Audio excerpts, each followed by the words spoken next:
Nah, hujah kedua yang mudah lagi menurut Quran itu begini. Sekarang misalnya ya, yuridu wa bikumul yusra, Allah itu menghendaki mudah. Itu kalau kita maknani, itu gampang. Misalnya begini, ya ini yang ada nyata dalam sejarah. Ada berhala terpahat dari batu, namanya Lata, Uzza, Manat, Lata, Uzza, Manat. Terus ada yang beberapa yang namanya nggak disebut Quran, kata Hubal, kata apa? Hubal. Oleh orang-orang kafir jahiliyah, Lata itu disembah, dikatakan Tuhan. Uzza juga dikatakan apa? Tuhan. Itu kata Allah. In hiya illa asmaun samaitumuha antum wa abaukum, itu hanya nama yang kamu ciptakan. Makanya Allah ngendikan kalau barang tidak benar istilah kaburos kalimatan takhruju min afwahim. Niki rungokno nggih kanca-kanca terutama sing hafal Quran. Misalnya aku darani Mustafa iku ganteng, Mustafa iku sugih. Itu namanya kalimat yang keluar dari mulut saya, tapi hakikatnya kan tidak ada. Nyatane ora ganteng, nyatane ora sugih. Tapi ini menjadi kalimat karena kadung keluar dari mulut. Kula baleni, tapi ini menjadi kalimat karena kadung keluar dari apa? Mulut. Misalnya saya bilang, wah Ruhin rambutnya lurus, alim, ganteng, pinter. Ini hanya keluarnya kalimat yang keluar dari mulut, tapi kan nggak ada kenyataannya. Nah, ketika orang kafir bilang berhala itu Tuhan, itu kalimat yang keluar dari mulut. Nah, kalau hakikatnya ya batu, bukan Tuhan. Hakikatnya itu batu. Berarti namane pangeran Lata Uzza itu batu apa pangeran? Batu. Nah, makanya kalau Allah mengkritik orang kafir, misalnya Allah dikatakan punya anak, Yesus itu Tuhan. Ngendikane Allah napa kaburas kalimatan takhruju min afwahim. Sungguh kalimat itu satu kalimat yang salah, tapi yang kadung keluar dari mulut mereka. Jadi nomor dua, ada kalimat yang memang benar. Seperti saya mengatakan 1 ditambah 1 2, 2 tambah 2 4. Nah itu baru hak karena nyata. Dikatakan apa enggak dikatakan ya tetap 2 ditambah 2 4. Sama dengan la ilaha illallah. Jadi la ilaha illallah itu sudah wujud sebelum dunia ngakui la ilaha illallah itu sudah ada apa belum? Kalau bedai. Sebelum ada orang Islam di seluruh dunia, Allah satu itu sudah wujud belum? Sudah. Kenyataan ini sudah ada belum? Sudah. Lah berhubung sudah kadung ada, kita hanya menyaksikan asyhadu, saya bersaksi, a'lamu, saya tahu. Karena sudah ada, makanya disebut fa'lam annahu la ilaha illallah. Wong sudah ada, kita tinggal tahu, tinggal bersaksi. Nah, kalau yang tidak ada itu mbok dikatakan pun tetap tidak ada, itu hanya jadi kalimat yang keluar dari mulut, wong barangnya tidak ada. Itu disebut apa? Kaburas kalimatan takhruju min afwahim. Iyaquluna illa kadziba. Jadi kalimatnya itu ada, tapi fakta yang ditunjuk kalimat itu tidak ada.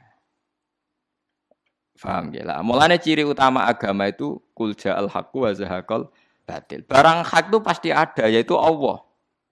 Barang batil ya pasti tidak ada. Pangeran telu itu tidak ada. Watu jadi pangeran ora ono. Santet ngasari dadekno aku mati ku ora ono. Mulane kula nek santet wong ora tau ndonga tolak santet. Wong cara kula santet mboten enten. Nah, percaya jajal nggak sih mati ra kowe, paham gitu. Dini gitu. Memang enggak ada. Lho soal misalnya tapi wonten Gus yang mati ana dome ning wetenge ngene. Ya sing ana dom. Iku jenenge ora santet biasa wedok. Lah nek mati kena santet itu biasa kepelitis truk ya mati. Kena virus. Cara kula dipanteni santet itu malah lambat, kadang 3 dina lagi mati. Cas pleng truk. Cas pleng meneh pesawat. Jadi niku yang paling angel nih gue bab tauhid. Sebenarnya tauhid itu gampang, buatan jelimet. Makanya Allah melatih kita yuridu wa bikumul yusra. Andekan manusia seluruh dunia dipoling untuk melihat Lata dan Uzza, itu apa? Enggak usah ada orang Islam, enggak ada orang kafir, enggak usah intervensi. Pasti mereka jawab itu batu.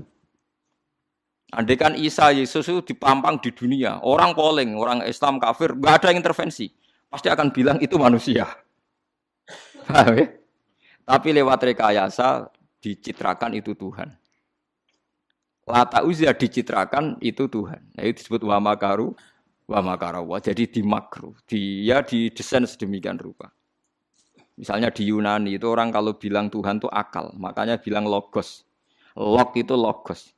Tuhan itu arot. Niki rungokno aja sampai salah, nak salah kafir sampean. Tuhan itu arot, Tuhan itu sifat. Jadi Tuhan itu tidak ada zatnya. Kemudian logos ini nempel di Yesus, kata orang Kristen. Sehingga logos. Logika akal. Makanya kalau orang filsafat darani Tuhan itu akal 1, akal 2, akal 3, akal. Makanya disebut logi, ideologi, log. Nah, pertanyaannya kemudian saat Allah itu arot, Allah itu log, kemudian belum ada tempatnya Allah bergentayangan di mana? Sebelum Yesus ada terus lalu Allah bersemayam di mana? Terus ada orang Majusi bersemayam di api. Nanti yang orang kafir jahiliyah bersemayam di arca-arca itu. Yang orang kuno Majusi di mana di gunung apa? Mungkin orang Sugihan di gunung Kawi macam-macam itu terus. Wah itu kan terus jadi repot. Repotnya adalah kalau sifat itu harus nempel di dat. Dan datnya mana enggak jelas. Itu satu. Nomor dua, sifat itu sama mausuf itu mesti dulu mausufnya. Nah, makanya kata ahli ilmu kalam, jangan pernah kamu mengatakan Tuhan itu sifat. Kalau Tuhan sifat nanti butuh nempel napa? Enggak. Makanya terus kita diajari walillahil asmaul husna. Allah itu zat. Kemudian pada zat ini ada asmaul husna. Jadi mulai dulu Allah itu al-qayyum, zat yang berdiri sendiri. Nah, ini pentingnya ngaji. Ana wong alim-alim mesti wali. Ana wong alim ra wali, goblok-gobloke wong alim. Mergo seneng dhuwit kudune wong alim iku wali. Nah Imam Syafi'i ketika disebutno wali si A wali si B. Nah aku ra wali ning dunya ora ana wali. Dadi idza lam takunil ulama auliya alillah fama ala wajil ardi min waliyin. Nah, ulama wis gak wali ning dunya wis ora ana napa wali. Karena hanya ulama yang bisa menjelaskan kenapa harus ada tauhid. Nah, ulama ngerti logikanya. Fa'lam annahu la ilaha illallah. Kamu tahu. Bisa diketahui itu karena barangnya sudah hak, sudah wujud. Kalau barangnya belum wujud kan tidak bisa diketahui. Misalnya begini. Berhala Lata Uzza itu yang bisa diketahui satu. Bahwa itu batu. Karena batu itu wujud. Ya, batunya itu wujud. Tapi sifat ketuhanannya Lata Uzza tidak wujud. Makanya nggak bisa diketahui. Wong nggak wujud. Agar barang ra wujud kan nggak bisa nopo diketahui. Yang bisa diketahui hanya barang wujud. Makanya fa'lam annahu la ilaha illallah. Harus tahu. Tapi andai kan kita tidak tahu pun ya tetap Tuhannya Allah. Tahu atau tidak tahu. Nah, ini di sini Quran sering bilang kul aminu bihi aula tu'minu. Cek kowe iman, cek ora iman ini enggak ada pengaruhnya bagi wujudnya Allah ning zaman azali. Di kula baleni malih itu memang jadi dulu itu orang-orang terjebak ketika Tuhan yang Yunani dianggap logos, log. Kemudian di Timur Tengah Tuhan itu dianggap satu arot sing nemplek, sifat sing nemplek ning berhala-berhala. Engko ning gone daerah Majusi ning wasani sing nemplek ning napa geni macam-macam. Mon niku walhasil akhirnya semuanya itu kalah dengan tauhid sing digawa Kanjeng Nabi Muhammad sallallahu alaihi wasallam. Bahkan sekarang tiang Nasrani pun itu tidak pede dengan teori trinitasnya. Orang kan sekarang tahu semua kan perdebatannya Ahmad Didat sama Stanley Fischer itu macam-macam. Itu kan sampai ada seorang mahasiswi dari Swiss ketika yakin sifat Tuhan yang dijelaskan Ahmad Didat bilang, sepertinya Tuhan Anda lebih menarik. Karena dibilang Tuhan Islam itu tidak punya anak, tidak diperanakkan, tidak ada padanannya. Kalau Tuhan Anda ini padanannya banyak gini-gini terus itu ada orang tertarik. Sepertinya Tuhan Anda lebih menarik. Karena sifatnya lebih apa? Ya lebih menarik. Terus tadi maknanya walat itu kalau menurut ilmu kalam itu dua. Walat itu anak fisik, anak gen. Atau walat maknanya tawalud, konsekuensi dari satu hal. Tapi tidak karena diciptakan. Itu tadi misalnya HP dan pulpen ini benturan itu menimbulkan suara. Suara ini diciptakan HP, apa suara itu tidak ada yang menciptakan? Yuna ilmu kalam dibagas. Nah kamu bilang diciptakan HP, HP-nya sendiri tidak merasa menciptakan. Batu sama batu benturan, terus ada suara. Kamu bilang diciptakan siapa? Diciptakan batu. Batunya takoi, kamu yang menciptakan suara itu. Enggak, saya tidak punya akal loh. Paham? Nah lalu yang menciptakan suara itu siapa? Suara itu udah ada. Yang ada itu kamu dengar suara. Soale kupingem darani ngono iku swara. Tapi nak cara akal darani sing ngono apa ya watu. Watune apa benturan. Iki cara ilmu kalam. Lah suarane piye krupingku suara. Ya sudah begitu aja dah. Jangan sampai kamu menganggap kejadian alam ini kebetulan.